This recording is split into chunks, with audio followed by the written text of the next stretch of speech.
O que você espera de 2025, pessoalmente e coletivamente? Nos últimos tempos, a gente tem uma sensação de que leva os dias e os anos pulando de uma crise para outra, ou até de uma catástrofe para outra, só esperando a próxima onda nos atingir. E nesse modo sobrevivência, no meio de uma sensação contínua de urgência e correria, será que ainda dá para refletir sobre o que a gente realmente deseja? Sobre o que a gente quer para o nosso futuro? Ou então, qual o futuro que a gente quer construir? Afinal, como diz o filósofo Byung-Chul Han, o presente sem sonhos não produz nada novo. Não precisa nenhuma pesquisa para provar que as pessoas ficam mais ansiosas, cansadas e estressadas no fim do ano. E é curioso mesmo. Como essa vertical de preocupação com a saúde mental invadiu tanto a nossa vida que é só chegar nessa época do ano e começam os artigos e posts e episódios de podcast sobre a tal da síndrome de fim de ano.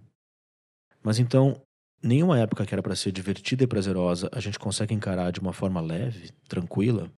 Bom, parece que não. Pelo menos enquanto a gente estiver sofrendo de tantos desajustes temporais. Esse episódio está localizado intencionalmente num momento de virada. Nessa brecha temporal em que a gente faz um balanço do passado e projeta um olhar para o futuro. E esse é o lugar e a hora certa para a gente se desafiar a encarar uma das perguntas mais complexas da nossa época. No meio de tantas turbulências, será que dá para cultivar algum tipo de esperança pelo que vem pela frente? A trend Como Dizer Que Fui Triste em 2024 deixou bem claro que a gente tem em curso uma grande disputa argumentativa entre otimistas e pessimistas. De um lado, a gente não pode deixar o imperativo da felicidade oprimir as nossas experiências e afetos negativos. E do outro, é importante reconhecer, validar e celebrar as nossas conquistas e alegrias. Mas como fazer essa apuração do tempo que já passou sem ativar tantos mecanismos de defesa? E como identificar um sentido de direção que nos trouxe até aqui e ainda assim construir uma perspectiva positiva de futuro? Oi, eu sou o André Alves. E eu sou o Lucas Lidke e esse é o Vibes e Análise, um podcast em que a gente se propõe a analisar algumas vibes submersas no inconsciente coletivo. O Lucas e eu somos psicanalistas e pesquisadores, e as nossas análises estão no perfil @floatvibes. Tem uma newsletter que você também pode assinar na plataforma Substack. Esse episódio tem o apoio da Drogaria São Paulo e Drogarias Pacheco, que fazem parte do grupo DPSP e que se dedicam ao cuidado com a saúde e bem-estar, entendendo que saúde mental também é uma parte essencial da qualidade de vida. E se você quer manter essa iniciativa do Vibes e Análise no ar em 2025 e ainda trocar referências no nosso grupo, pode se tornar membro do Vibes e Análise através da plataforma Apoia-se. Todos esses links estão aqui na descrição do episódio. Então vamos lá para esse que é o nosso episódio número 50 e é o último episódio dessa temporada. André, abre aí o teu coração. O que esse momento de virada do ano representa para você?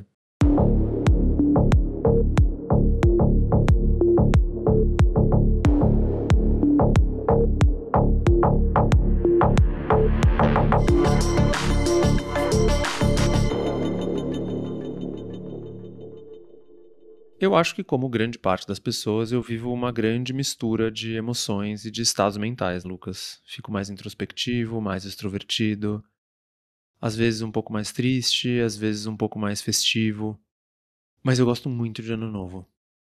É um momento que eu acho meio mágico, especial e, especialmente depois de ter morado um tempo fora do Brasil, eu acho que a gente tem um jeito muito interessante de celebrar esse ritual. Até mesmo essa coisa meio louca de um país inteiro vestido de branco e os tantos rituais e coisas meio sincretistas e meio absurdas que a gente escolhe fazer nesse momento. Tudo isso eu acho que tem um molho bem especial. Sim, eu tô animado também com essa proposta de um episódio para refletir sobre afetos de ano novo e pensar nessa tríade aí de passado, presente e futuro. E aí eu fiquei pensando como, em geral, existe uma certa associação assim de que o Natal é uma festa do passado e o Réveillon é uma festa do futuro. E de como o Natal tende a ser mais sobre família, tradição, mais esse movimento de voltar para casa, para sua cidade, para as origens. E o Réveillon costuma abrir mais para viagens, para novas conexões ou amigos, expansões. E aí é como se de um lado pudesse ter um pouco mais da saudade, da nostalgia, dos lutos pendentes também que voltam à tona no Natal e até uma melancolia. E No ano novo, fica um pouco mais esse olhar para frente. Vem a esperança, os sonhos, as promessas de renovação, as metas. E entre um e o outro, fica esse intervalo meio curioso, que parece que é tomado por vários afetos diferentes e ambivalentes, e que pode até ser meio cansativo ter que lidar com todos eles, porque é um período onde a gente só queria relaxar, curtir, talvez simplesmente não pensar em nada, não ficar fazendo análises muito profundas e balanços do ganhei aqui, perdi aqui. É uma hora que você quer só viver, sabe? Do tipo, Deus, cansei de experiências de aprendizado, eu só quero viver. Olha só, Lucas Littke apelando até pra Deus. Ué, por que não? E aí eu vou falar uma coisa muito óbvia que me vem sobre o processo analítico, que é sobre a vida entre sessões. Eu acredito profundamente, André, que você deve pensar meio parecido também, que a gente faz análise para ter sessões interessantes e ter insights e aprofundar as questões, buscar transformação, mas também para poder temporariamente e de uma forma intermitente se libertar dessas tais coisas da análise e simplesmente viver. O que eu quero dizer com isso? E aí, se você me permite fazer uma breve digressão aqui sobre a vida entre sessões. Pensa que você está lá no inicinho das suas férias, aí deu sorte de ter sol, você está numa praia que você escolheu tá, com pessoas que você esperou o ano inteiro para estar com elas. Todo mundo ali mais livre e desimpedido para fazer o que quiser.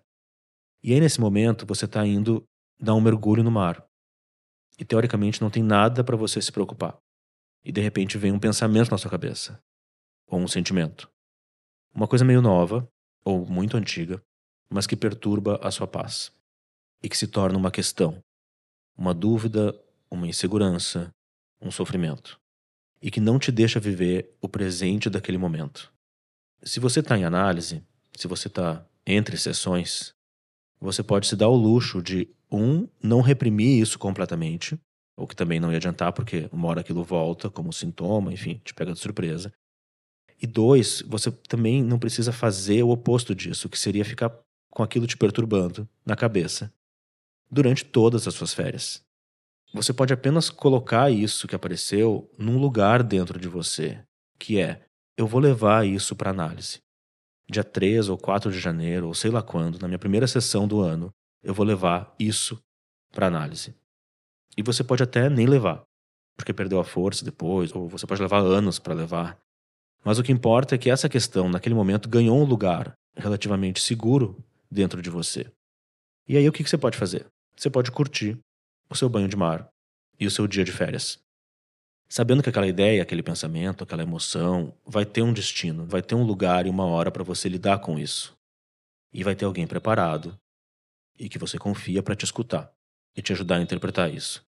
E esse para mim é o grande valor da análise, porque não são só as sessões em si, mas a vida inteira que acontece entre sessões e que você pode viver melhor, porque existem essas sessões. Eu tô contando essa historinha só porque nesses dias de recesso também é um período em que muitos terapeutas tiram suas merecidas férias e rola uma pausa meio geral nas terapias. Tanto é que é bem comum algumas pessoas quererem aumentar o número de sessões nos últimos dias do ano para tentar botar para fora coisas que não foram trabalhadas e que elas não querem que essas coisas fiquem lhes perturbando durante as férias. O famoso saldão do divã.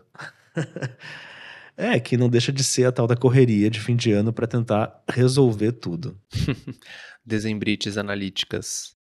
É curioso isso que você falou, Lucas, porque eu fiquei pensando em como o simples fato de você conseguir pensar isso é para levar para análise já diz de alguém que provavelmente está em análise ou que conseguiu adquirir isso que é muito especial, um resultado muito frutífero de uma análise que é a construção desse terceiro lugar, em que você não se sente perseguido pelos pensamentos e você também não está atuando necessariamente os pensamentos, mas sim observando os pensamentos. Os pensamentos e os afetos. Perfeito. Os circuitos afetivos com uma certa curiosidade de olha só isso que eu estou sentindo, olha isso que eu estou pensando, olha isso que está me impelindo a fazer alguma coisa ou a fugir de algo, enfim. Tudo que fica no caminho entre o mar e a areia, nessa cena que você descreveu tão bem. E já que você falou sobre afetos, Esse tema me levou para muitos lugares diferentes, mas um deles foi esse meme que tem rolado tantas vezes no TikTok, das pessoas fazendo uma apresentação de slides com, por exemplo, a quantidade de dias que elas choraram ou se sentiram péssimas ou se frustraram ao longo do ano que passou. Uhum. Essa retrospectiva meio engraçada, meio tragicômica de olha só quantas vezes eu caí. E o meme em si é legal porque tem esse ato de conseguir lembrar de alguns momentos com novas cores, novos ecos de humor, não só negatividade. Assim como também tem um oposto possível, de olha só como esse ano foi difícil, como eu me arrastei, como eu cheguei aqui como sobrevivente. E que aí sim, quando vira o janeiro, vamos tentar levar isso para análise e tentar achar novas formas de enxergar tudo isso. Então seria interessante pensar nesse momento entre um ano e outro, para a gente pensar bem nesse entre sessões que a gente faz quando vai editar as fotos ou mesmo o Reels que descreve o ano anterior. Ou que a gente talvez esteja fazendo nesse momento enquanto está escutando Vibes em Análise. Mas talvez esse possa ser um exercício interno e não só externo. No lugar de apenas pensar num conteúdo meio olha como meu ano foi um grande arraso, ou como eu sou grata por esses momentos incríveis que eu vivi. Daria para sentar numa ilha de edição e pensar consigo mesmo, ou até dividir com outras pessoas, parceiros, amigos, família, sei lá. Mas pensar nesse reencaminhamento de algumas coisas. Talvez alguns desses momentos possam nos ajudar numa retrospectiva dos estados emocionais que foram vividos. Na coragem, inclusive, que a gente teve de se deixar afetar por algumas coisas. E aí compreender de novo, de um jeito novo. Tentar acessar o que foi sentido naquele momento e comparar com o que a gente sente agora. O que será que mudou internamente? Quais mudanças possíveis se apresentam para os nossos estados internos e também para o que a gente vai buscar no externo? É muito legal isso que você está trazendo, André. Eu sinto que é difícil às vezes a gente conseguir viver a nossa própria passagem do tempo. Aí, nesse caso, um marco de passagem do ano, dessa virada. E a gente sabe muito bem como fazer a crítica na teoria. E é difícil fugir dessa intimidação que existe, de que você precisa ser feliz, de que você precisa ter reconhecido que você foi feliz. E até o de ser feliz na noite da virada. É uma noite muito curiosa, onde a gente fica repetindo e falando e escutando um pro outro feliz ano novo, dezenas de vezes. Que imagem, né? Quase como uma lavagem cerebral. E talvez você simplesmente não esteja num bom dia. Ninguém deveria ser obrigado. A gente não pode ser arrancado à força da nossa temporalidade singular. Mas é meio que nem aniversário também. Ah, dá pra mudar pra outro dia? Não dá. Hoje eu tô com dor de barriga. Não dá. É hoje. É agora. Só que aí vem um imperativo da felicidade também, que a gente sabe que na nossa cultura, Brasil, festiva, tropical, se estende pro verão inteiro. Imprime uma certa coerção por uma alegria, talvez compulsória, e a virada de ano é a festa de inauguração, e o ápice dessa entrega máxima a gente sabe que é o carnaval. Só que até no verão precisa caber um toque de tristeza, o bom summertime sadness, porque se a gente está só em contínua euforia, isso é um estado maníaco. E aí a gente migra do direito à alegria para a obrigação de ser feliz. E para o cansaço, porque vai ser muito desgastante também quando o divertimento se torna um grande esforço. Porque sim, é muito investimento. São os planejamentos, é a gastação das economias, do 13º, o ingresso caríssimo para uma festa que talvez nem esteja boa, mas que você vai ter que fingir que está muito boa, a ostentação, o exibicionismo, que não é a diversão em si, mas o efeito de diversão. Sem falar nas passagens e hospedagens por preços surreais, as roupas caras, o exagero de comida, de álcool, de drogas, é a promessa lacaniana do mais de gozar. E quanto maior a idealização e os excessos, maior vai ser a ressaca da decepção. Sem falar na questão do descanso. A gente tem um episódio inteiro sobre isso, que é o Em Defesa do Descanso.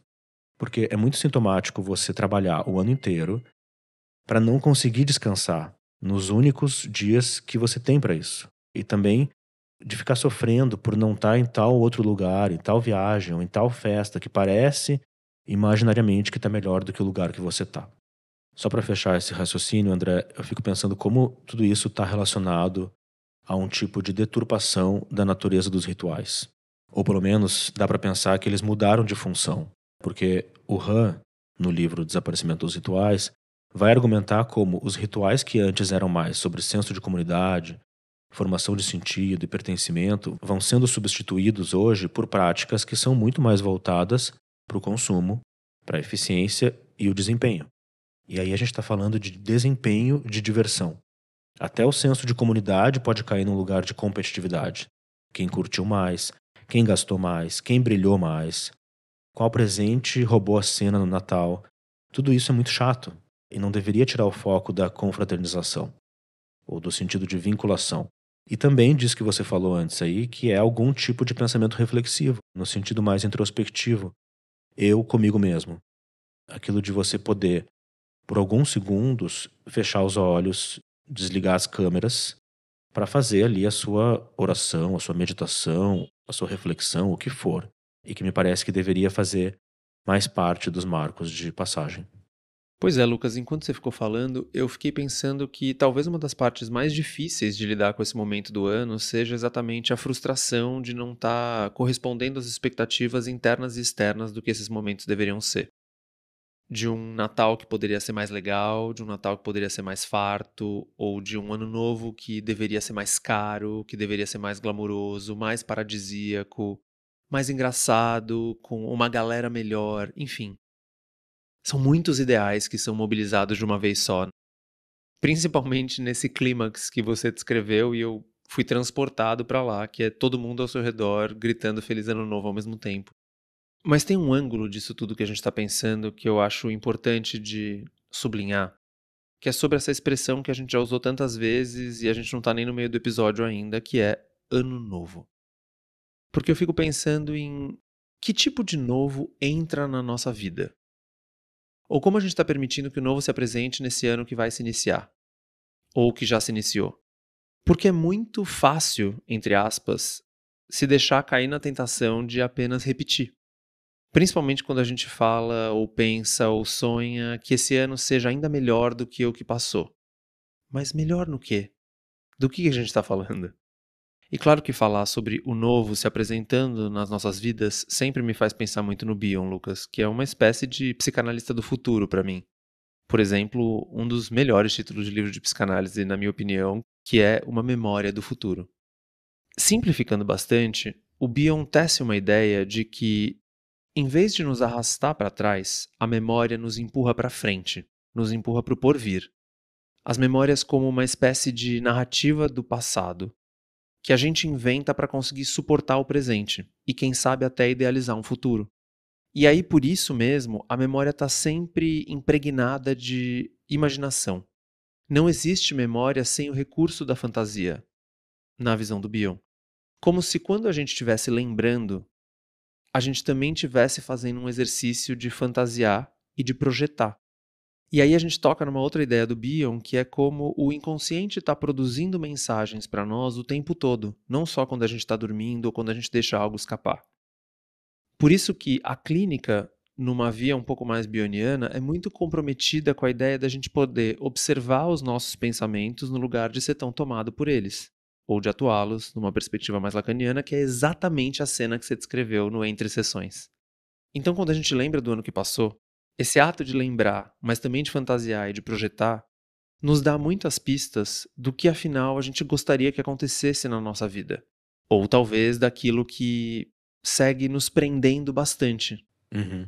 E a gente segue meio fixado nos circuitos afetivos ou em experiências muito repetitivas e que, convenhamos, ninguém acho que pula as tais 7 ondinhas pensando em repetir necessariamente tudo que causou sofrimento, né? Pelo menos não conscientemente. Esse raciocínio de ciclos e de repetição é muito pertinente aqui, que vem mesmo essa ideia de que esse ano vai ser diferente, esse ano eu vou fazer diferente, esse ano eu vou fazer melhor. E aí, não queria entrar muito nessa estupidez dos menus de dopamina, essas coisas assim, mas de uma crítica sobre os nossos hábitos e de comportamentos que estão muito automáticos, de pensar sobre onde que a gente está perdendo a nossa autonomia, onde a gente está sem criação, sem transformação, num estado meio de torpor. E aí vem, ó, já chegou dezembro de novo. E aí você meio que acorda, como diz a Joyce McDougall, é aquele comportamento que é responsável por produzir uma cortina de fumaça sobre a totalidade dos afetos. Então, esses períodos de recesso, de férias, de quebra da rotina, de aniversário, de viradas temporais, são brechas muito oportunas para a gente suspender alguns desses movimentos que são mais automáticos ou compulsivos e experimentar outras formas de estar sozinho ou de estar com o outro. E para quem consegue fazer essa suspensão, esse ato, essa viagem, e aí viagem no sentido externo, mas também uma viagem interna. Depois, quando você retoma a sua vida normal e volta para casa, você pode sempre se perguntar: mas afinal, para qual casa que eu quero voltar? Para qual vida que eu quero voltar? E nenhum dia é igual, nenhum ano é igual, e os ciclos são esses períodos que se repetem, mas com alguma diferença. Qual a diferença que vai ser? Não tem como começar tudo de novo, mas ainda dá para decidir como terminar e como recomeçar e seguir em frente.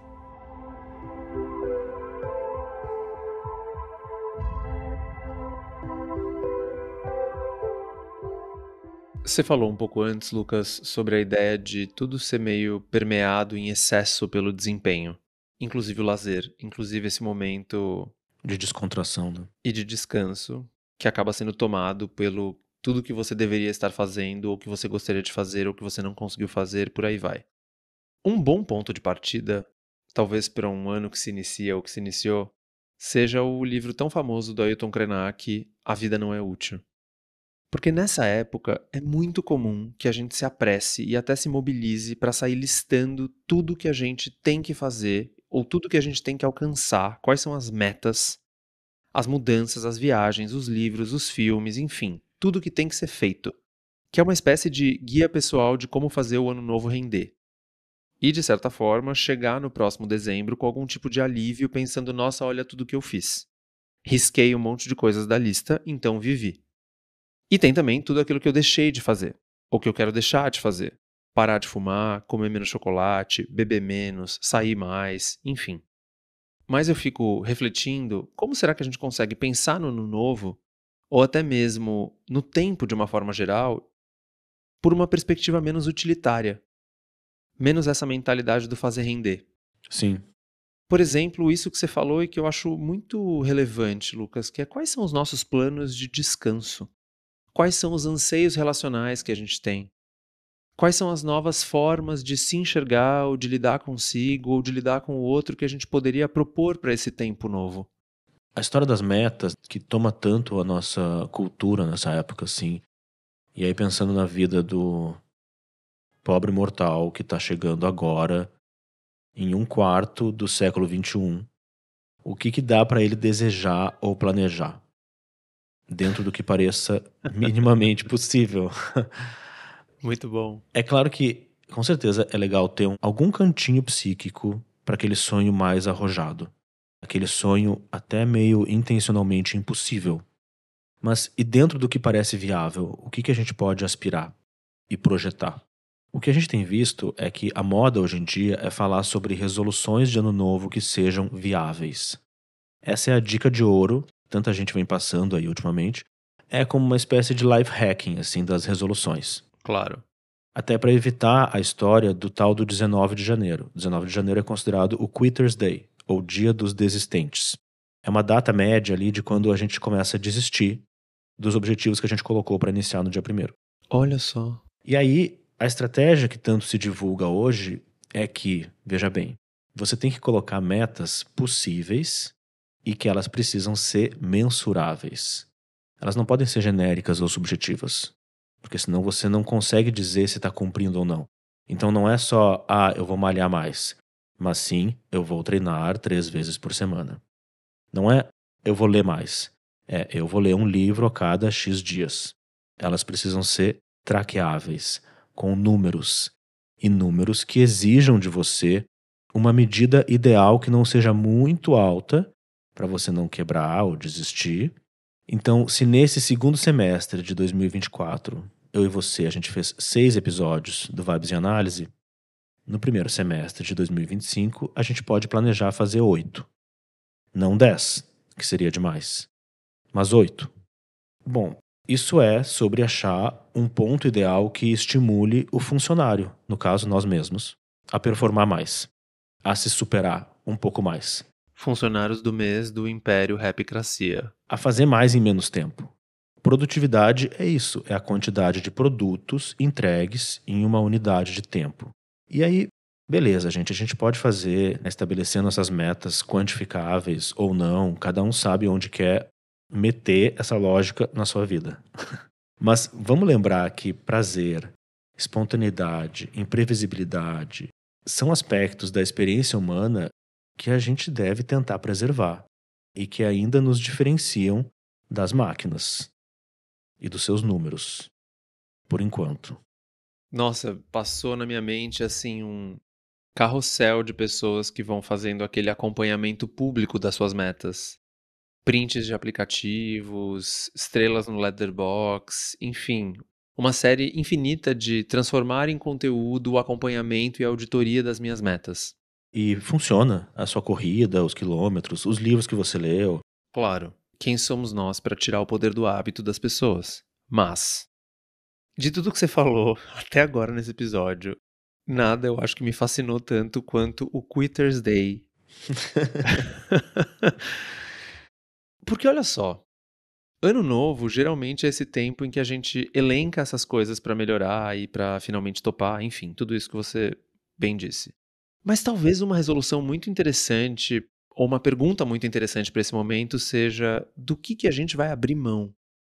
No sentido das coisas que não fazem mais sentido, porque elas se tornaram difíceis demais, porque elas nos fazem sofrer de um jeito que a gente não quer mais, ou algo que já nos deu muito prazer e hoje só nos causa exaustão, ou porque a gente virou outras pessoas mesmo. Ainda Uhum, bem. uhum. E aí tem um livro que eu também recomendaria como uma ótima leitura de férias, Lucas, que é o Sobre Desistir, do Adam Phillips, o psicanalista britânico. Eu desisti desse livro depois de umas 15 páginas. Eu não, porque o meu aplicativo me ajudou a chegar no final lendo tantas páginas por dia. Mas tem uma ideia muito interessante do Phillips, que é como a desistência pode ser uma forma mais autônoma de lidar com as nossas perdas. Uhum. Porque as perdas são inevitáveis, talvez a maior certeza que a gente tenha na vida. Afinal, a gente perde até a vida no final dela. Mas desistir é um jeito da gente escolher perder partes de nós, ou outras pessoas, ou objetos que talvez não são mais tão importantes assim. Claro, quem desiste demais e não consegue sustentar planos talvez tenha uma questão com a continuidade, com a autopreservação, com a sustentação do próprio desejo. Mas eu acho muito boa essa ideia de autonomia na arte do perder. Se a gente pensar como a cultura, de uma forma geral, nos diz com muita veemência que a gente nunca deve desistir, quanta destrutividade isso pode gerar? Uhum.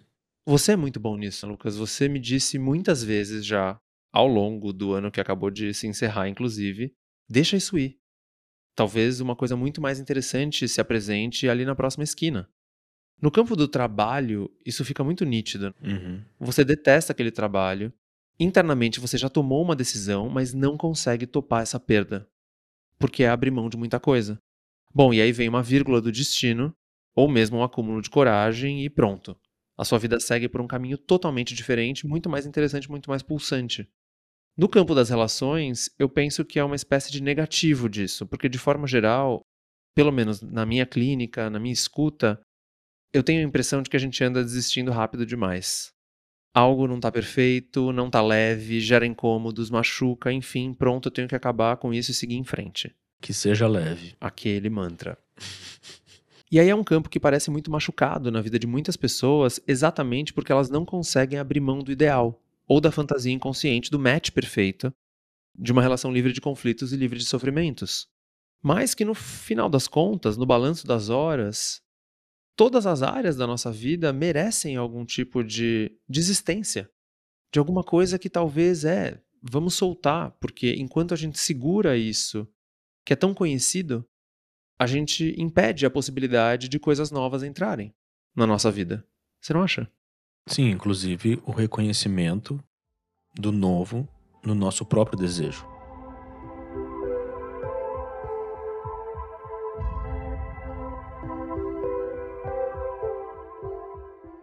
E para a gente abrir espaço para uma voz nova por aqui, vamos escutar um pouco do Renato Nogueira.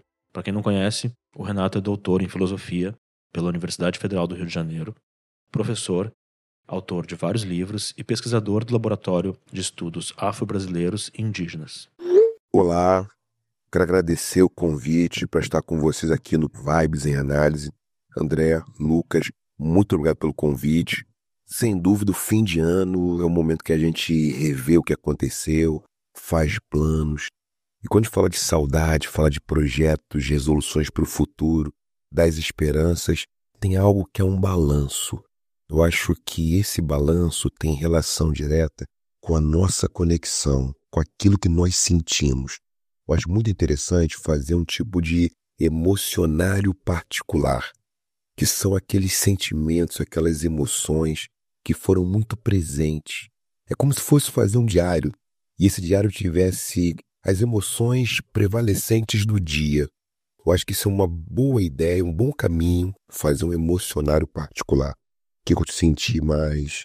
Eu tive muitos momentos de medo, ou muitos momentos de alegria, ou fui capaz de enfrentar e descascar o medo. É colocar essas questões para que a gente possa revisitar e lidar com as expectativas daquilo que virá. Diante de um momento que a gente não sabe como lidar com as desilusões, com as distopias e como acreditar no futuro.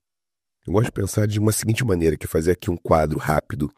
O labirinto como um território de análise e a encruzilhada.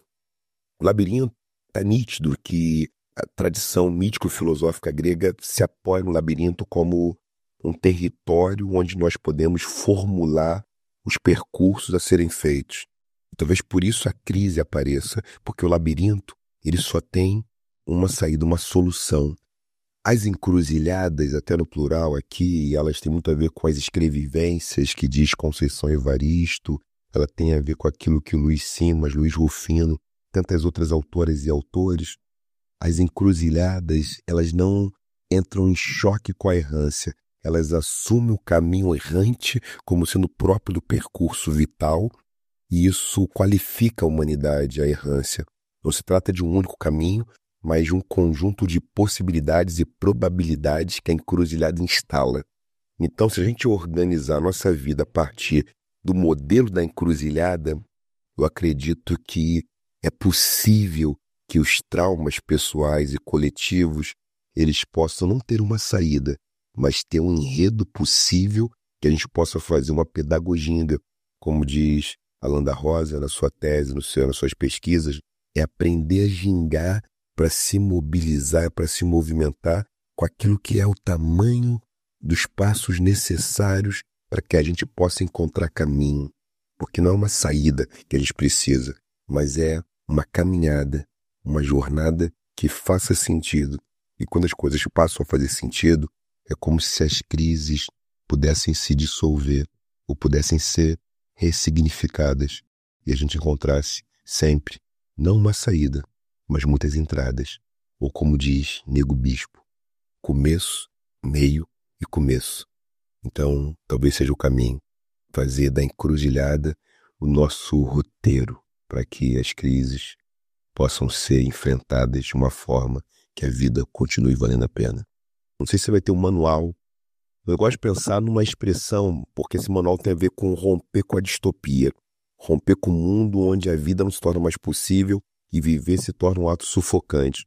Então eu gosto muito de pensar naquilo que um autor americano, estadunidense, nasceu em 29 e ele faleceu em 2012, escreveu um romance chamado Ecotopia, um ambientalista, né, o Ernest Callenbach. E ele usa o termo ecotopia para se contrapor à distopia em certa medida. Eu acho que isso que está em jogo no trabalho dele. Isso é possível um mundo onde a gente possa viver em conexão com as coisas. Isso me traz muito na memória as leituras, os ensinamentos, pensadores como Mãe Estela de Oxóssi, grande Nego Bispo, Antônio Bispo dos Santos, mestre na minha trajetória, no meu aprendizado, Ailton Krenak, e saberes quilombolas, saberes indígenas, que de alguma forma estão falando de viventes que não são apenas humanos, de seres que não são apenas os seres presentes e de seres que não são apenas os que já estiveram aqui, mas os que estarão, tanto a ancestralidade quanto a futuridade. Então, o que a gente teria nesse guia? Uma coisa importante é interdependência coletiva. É necessário que as pessoas possam viver em coletividade, que as pessoas não sejam autossuficientes, que a autossuficiência ela não possa rivalizar, ela não possa ser uma perspectiva, essa concepção heróica. É importante que a gente tenha uma imaginação radical de um mundo que caiba todo mundo.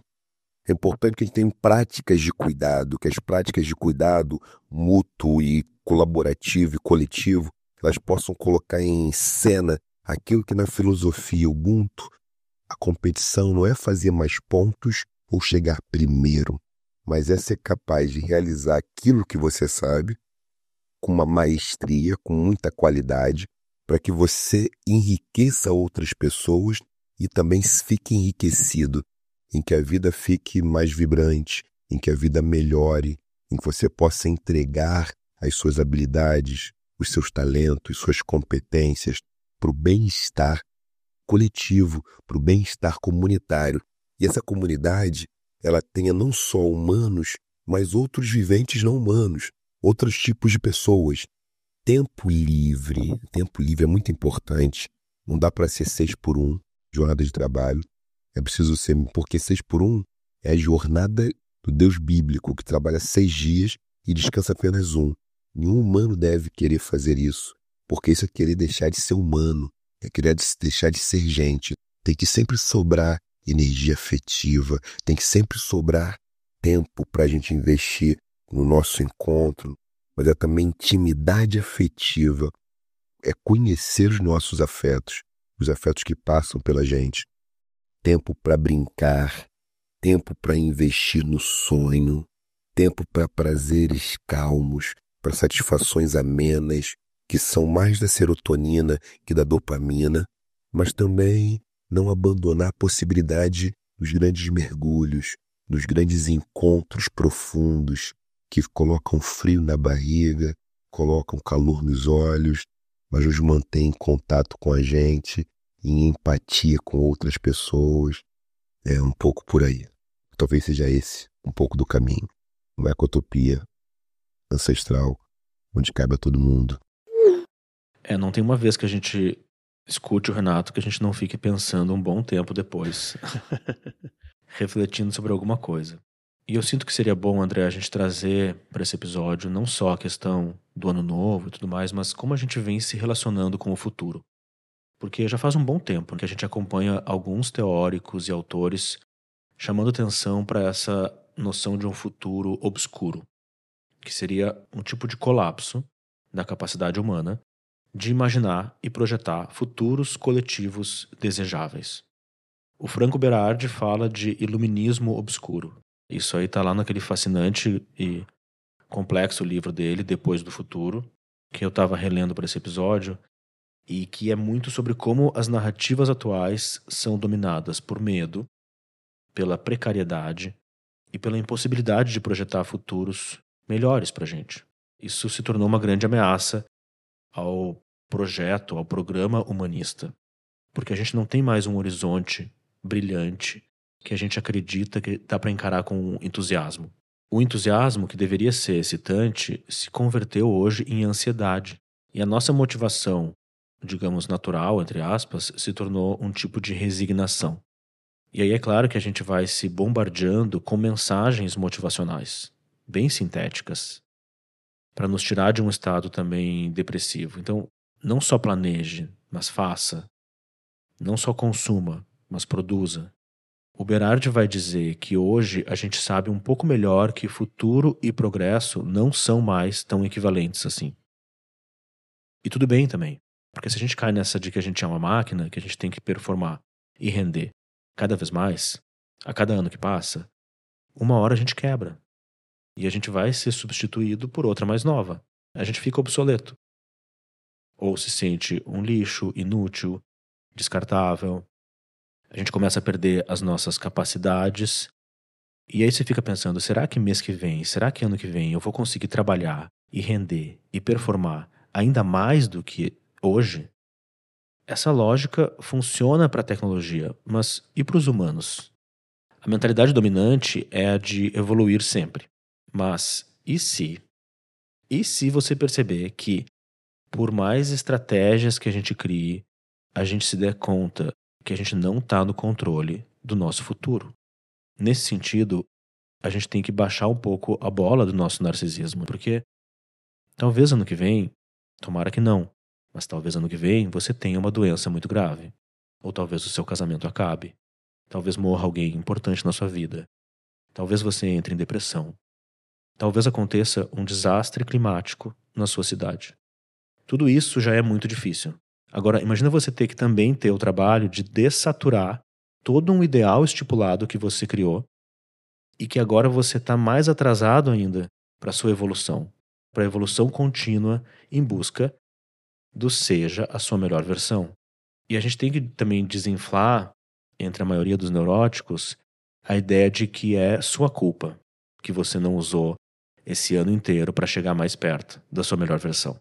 Sim, você pode ter cometido e cometeu alguns erros, alguns vacilos, e é bom a gente olhar para trás e pensar o que a gente poderia ter feito diferente. Mas também é sobre abrir mão dessa ficção do protagonista da sua vida, muito meritocrática, de que a gente controla o nosso futuro e que isso acontece em uma evolução em linha reta, e de que as ações de hoje determinam o que vai acontecer amanhã. Gente, desculpa avisar, mas isso é mentira. Essas coisas até podem nos ajudar a dar um pouco mais de senso de agência, de autonomia, de responsabilidade, mas na sua totalidade isso é uma ilusão.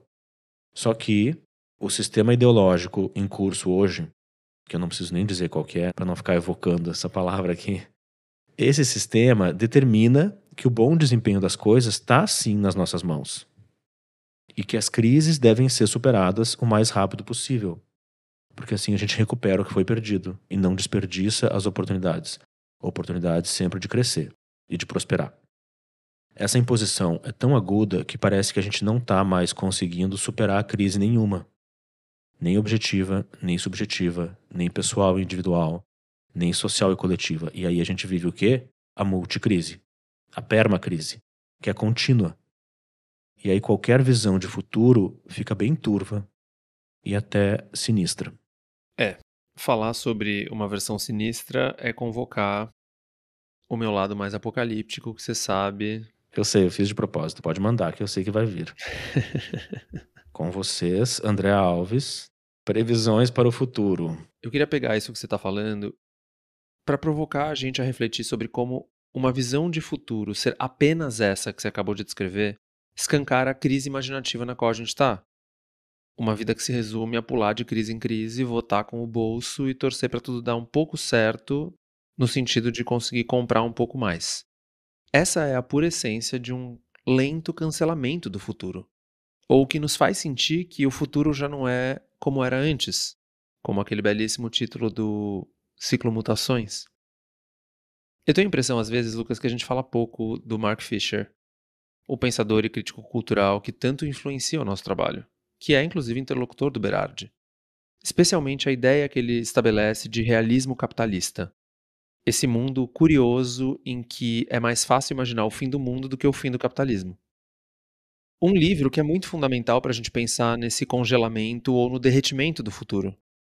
Porque é um mundo que a gente está acompanhando, produz a tristeza não só como um estado mental, mas também como uma sociedade que normaliza a desesperança e a ausência de mudanças. É um futuro desprovido de futuro. Um mundo em que a depressão não é só um quadro clínico, só em todas as aspas, claro, mas o produto de uma sociedade que normaliza a desesperança e a ausência de mudanças. E a gente vai construindo ou dando like num futuro desprovido de futuro. Tem uma edição excelente da revista Cult sobre o lento cancelamento do futuro, inclusive, textos muito bons. E a gente vai lendo como, nessa toada de acelerar cada vez mais, a gente não consegue sair do lugar.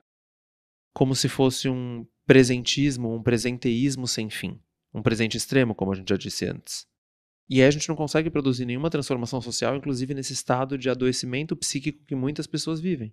Esse é um contexto que o Fisher usou para desenhar essa ideia de realismo capitalista, que é essa constelação ideológica produzida por tantos discursos e práticas neoliberais ou tecno-neoliberais, enfim, que fazem esse esgotamento ou rebaixamento da capacidade imaginativa, porque não sobram outras perspectivas políticas, tanto na esfera individual quanto coletiva.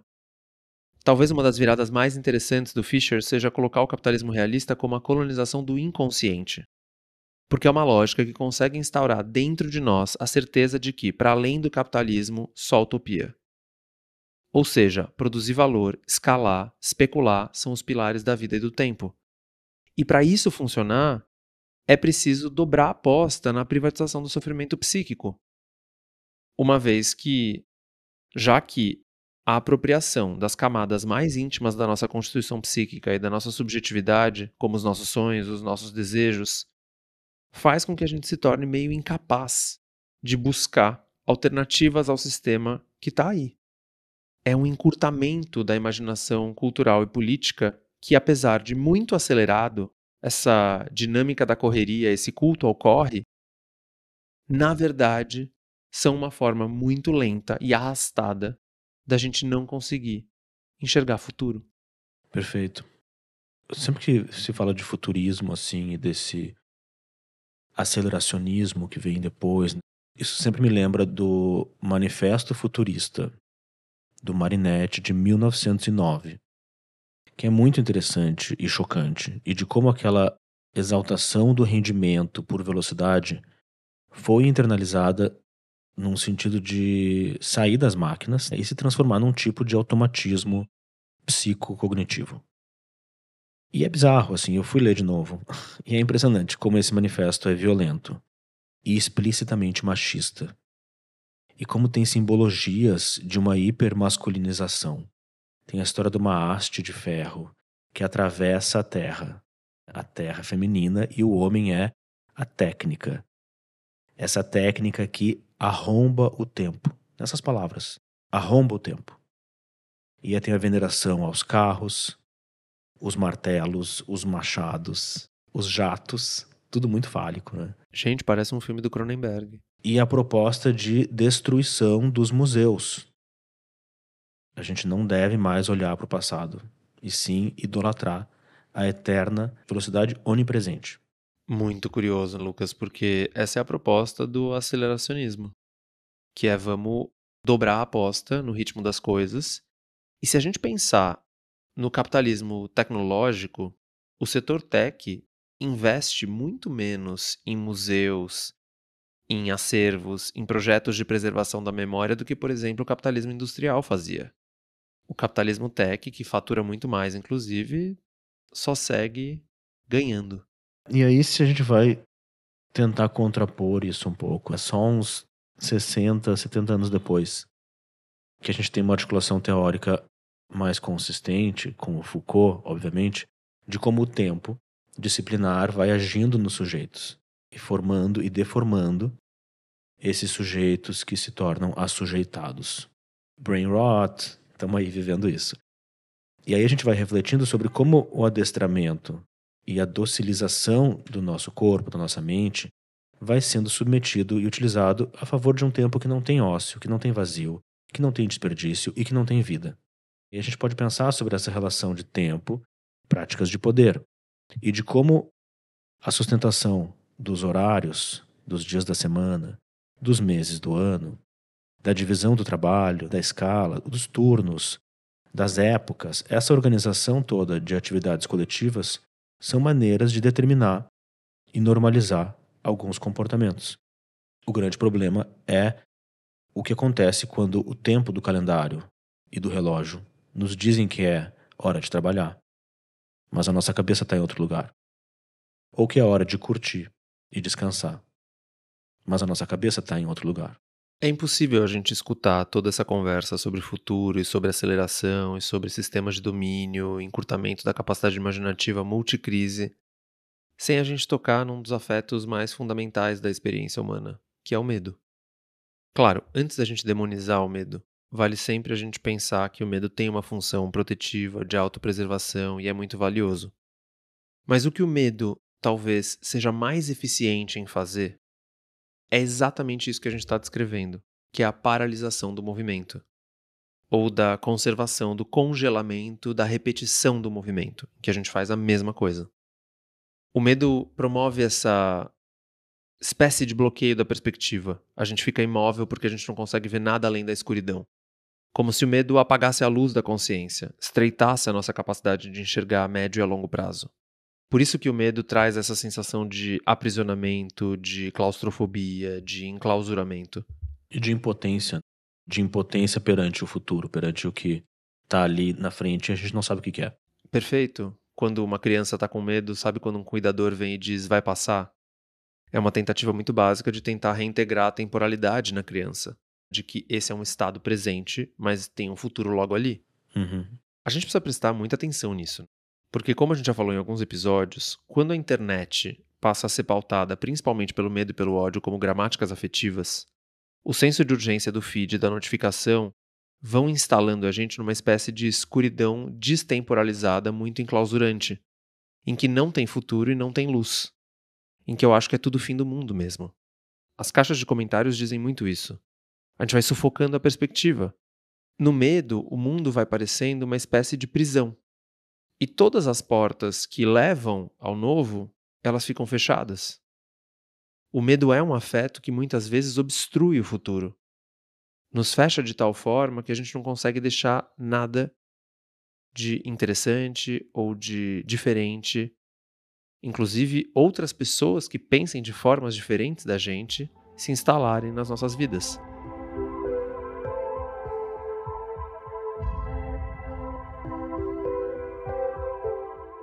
E a esperança, André? Existe esperança? Como é que a gente pode pensar no...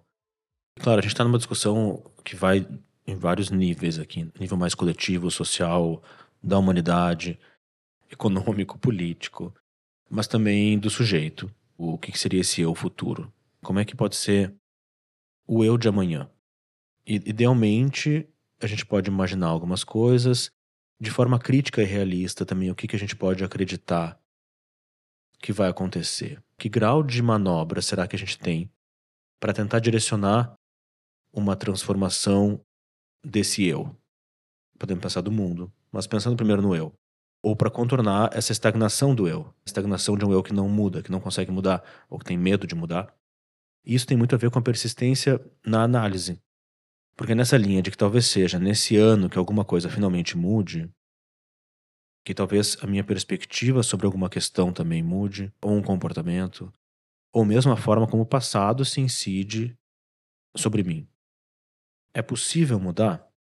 Algumas coisas, sim, a gente não sabe quais, nem quando, mas a gente insiste. E por quanto tempo a gente insiste? Também não sabemos. Tem coisas que a gente vai navegando, e chegue talvez no limite da castração, que aí vem o intransponível, a metáfora freudiana do rochedo, mas que a gente só vai saber se a gente seguir caminhando até lá. E para seguir caminhando, vai ter que ter uma dose de esperança. Da esperança ativa, não da esperança que nos deixa só esperando. O livro que mais mexeu comigo na pesquisa para esse episódio foi O Espírito da Esperança contra a Sociedade do Medo, do Byung-Chul Han, o filósofo que a gente tanto cita no Vibes em Análise. E aí tem uma manobra conceitual que o Han faz nesse livro que eu penso responder um pouco dessas perguntas que você colocou, Lucas. Na verdade, retoma muitas coisas que você falou ao longo do episódio, que é, primeiro, o cuidado que a gente tem que tomar com o excesso de otimismo. Porque o otimista é alguém que está, de certa forma, acorrentado à sua alegria. Porque a gente sabe, toda ação envolve um certo nível de risco. Só que o otimista não arrisca nada, porque tem certeza que tudo vai ficar bem. Então não tem movimento, porque não vai ter negatividade. É uma psicologia muito positiva que tem que se ocupar exclusivamente do bem-estar e da felicidade. E aí pensamentos negativos ou qualquer pessoa ou qualquer situação que nos coloque em contato com a negatividade tem que ser substituídos por coisas positivas. Uhum. O pessimista também não está muito bem, não. Porque para o pessimista o tempo é uma prisão. Porque existe uma rejeição muito arrogante, muitas vezes, da renovação. Não tem novos mundos possíveis, tem só trevas. O pessimista é tão obstinado quanto o otimista. E ambos não conseguem enxergar novas possibilidades. A esperança, por outro lado, é um pouco diferente. Porque a esperança, como você disse, ela tem que ser ativa, ela tem que ser invocada, ela tem que ser chamada. E existe uma espécie de comprometimento com a esperança. A esperança mais num campo das paixões, e não necessariamente da passividade. Paulo Freire, né? A esperança não tem certeza de que vai ficar tudo bem. A esperança, inclusive, considera que existe negatividade na vida, e porque existe negatividade na vida, há de se esperar ou há de se produzir coisas que sejam mais interessantes. Sim. Tem uma ciência, tem uma consciência da negatividade. E aí ela é o oposto do medo, porque existe uma convocação também do coletivo. O sujeito da esperança é o nós. Porque se o medo isola, a esperança recruta outras pessoas para conseguirem fazer esse futuro esperado se materializar. E aí é interessante quando ele defende a esperança como um afeto militante, que hasteia um estandarte, que desdobra a elasticidade para a ação. Para o Han, a esperança é uma força muito vivificante da existência, que vai trazer para a vida algo menos rígido, menos paralisante e mais cheio de vida. Que, pensando bem, tem muito a ver com a ideia de pulsão de vida do Freud. Sim. Bem interessante, André, você colocar a esperança nesse lugar. Eu concordo muito. Tem uma capacidade de sustentação de um grau de incerteza e de ambiguidade. Para vislumbrar o futuro vai ter que ter isso, mas onde que cabe a ambiguidade? E aí tem uma amarração aqui que eu vou fazer muito breve, que é como a gente fica hoje se preenchendo tanto de informações e de dados, mas que vão perdendo o sentido. O Arthur Crocker escreveu em Data Trash o seguinte, ele diz mais informação, menos significado. E para poder acelerar a circulação econômica da informação, a gente remove a ambiguidade. Porque a ambiguidade diminui o ritmo da troca de informações. Mas não tem significado sem ambiguidade. E por isso que o Bifo vai argumentar que quanto mais informação, menos futuro. Porque o futuro não é nada sem ambiguidade. Ou seja, a gente vem matando o futuro antes mesmo dele começar a acontecer. A gente mata o futuro porque a gente antecipa o futuro. A gente curte por antecipação, a gente sofre por antecipação, e isso nos tira do nosso lugar. Você nem terminou de viver e você já está formando o conceito e criando a legenda da mediatização da sua vivência. Já está até respondendo hater na sua cabeça. A vivência é essa que não tem chance nenhuma de se tornar experiência. Isso é que talvez o Bergson diria se visse o jeito que a gente vive hoje. E aí tem a obsolescência programada, a antecipação permanente do futuro, que obviamente é muito ansiogênica. E não é só ansiogênica, mas ela tira o futuro do lugar dele. Porque o lugar do futuro não é aqui, é lá, com toda a incerteza e ambiguidade que ele traz. A questão é como é que a gente chega até lá. Ou qual é a estratégia que a gente vai tentar estabelecer para chegar até lá. Tem uma biblioteca toda nesse episódio, mas eu estava lendo uns pedaços daquele livro sobre mudanças, também do Adam Phillips. E ele estabelece uma provocação da gente não ser tiranizado pelo nosso senso de propósito. Eu lembrei disso, Lucas, por causa desse lá que você está colocando. Tem uma imagem muito fértil no livro. Se a gente sair com uma criança de 4 anos, tem duas maneiras da gente dar esse passeio. Ou a gente vai levá-la para algum lugar, tipo para um parque, numa loja, sei lá. Ou a gente vai deixar a criança guiar o caminho. Se isso acontecer, a gente vai provavelmente ficar dando umas voltas, explorando mil coisas e provavelmente a gente também não vai chegar a lugar nenhum. A gente tem essas duas instâncias dentro de nós. Um senso de propósito e de onde a gente quer chegar, e também um senso de nos deixar levar. Aquele wandering around, que os gringos adoram dizer. Flaner. Isso. As duas são interessantes pra gente, porque garantem tanto um certo pragmatismo, quanto um poder de surpresa. O problema é que, no mundo atual que você descreveu agora, a gente corre um risco tremendo de que o senso de propósito tiranize o nosso senso de descoberta. Eu quero e vou atrás do que eu quero, versus eu não faço ideia do que eu quero e talvez eu tenha que deixar isso aparecer e isso surgir. E aí, tanto o dia, quanto o feed, quanto o ano, parece que já estão tão preenchidos pelo nosso senso de propósito que falta espaço, inclusive falta a gente conseguir planejar espaço para que o novo consiga surgir. Ou melhor, o desejo possa se apresentar. Seguindo nessa direção, Lucas, um pensamento que pode ser bastante precioso para essa lacuna temporal entre um ano e o próximo. No lugar da gente achar que a gente deveria ter uma vida melhor, a gente poderia simplesmente viver de uma forma gratificante aquilo que a gente tem. Caso contrário, a gente está só cimentando o caminho para uma certa amargura. Porque aí a gente vai passar muito tempo fixado naquilo que não é possível. Tem aquele ensaio do Randall Jarrell que ele fala sobre como "The way we miss our lives is life", que é uma tradução interessante da gente fazer. A maneira como a gente perde a nossa vida é a vida. Ou a maneira como a gente sente falta da nossa vida é a vida. E aí eu queria convocar o Winnicott, que curiosamente acompanhou tanto o nosso trabalho esse ano, e deslocar um dos conceitos mais importantes da obra dele, que é aquela história de mãe, cuidadores, ambientes suficientemente bons, que são construções que nos lembram que às vezes a gente vai ter o que a gente quer e às vezes a gente não vai ter o que a gente quer. E que ter tudo o que a gente quer o tempo todo é tão perigoso quanto nunca ter o que a gente precisa. Então, nesse sentido, eu penso que uma das formas mais interessantes de enxergar o ano novo é desejar viver um ano suficientemente bom. Nem o melhor ano das nossas vidas e nem também o mais previsível. Muito menos um ano repetido. Mas um ano que nos entregue boas porções de futuro. E quem sabe com curiosidade o suficiente para a gente investigar o que a gente vai viver nesse próximo capítulo. Porque, como muito bem diz aquele meme, vamos ver o que vem por aí, porque não dá para saber ainda. Legal, André. Gosto dessa proposta e desse convite.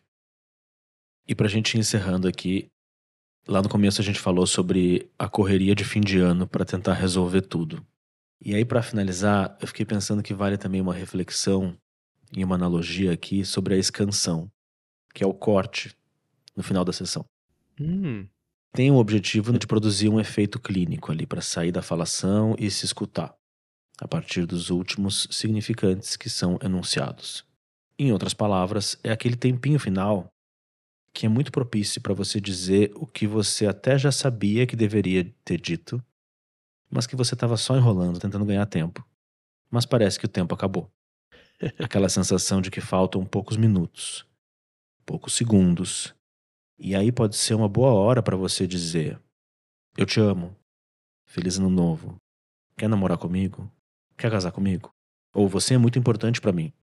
Obrigado por mais um ano do meu lado. Nada muda radicalmente depois da meia-noite, mas, como você disse, tem uma força meio mágica em sentir a imposição do tempo e da vida agindo sobre nós. E aí eu vou aproveitar que o nosso tempo aqui está acabando e dizer obrigado, André, por mais um ano dessa parceria e dessa amizade que a gente tem e que me realiza em tantos sentidos. E agradecer também a quem nos escuta aqui. Eu espero que a gente se reencontre aqui de novo no futuro. Lucas, o homem das palavras, sempre com a surpresa no bolso. Mas eu também te agradeço. Que grande ano que a gente passou e que se inicia. Também agradeço demais pela escuta. Que a gente siga pensando. Vamos. Então até mais. Até. Tchau. Tchau.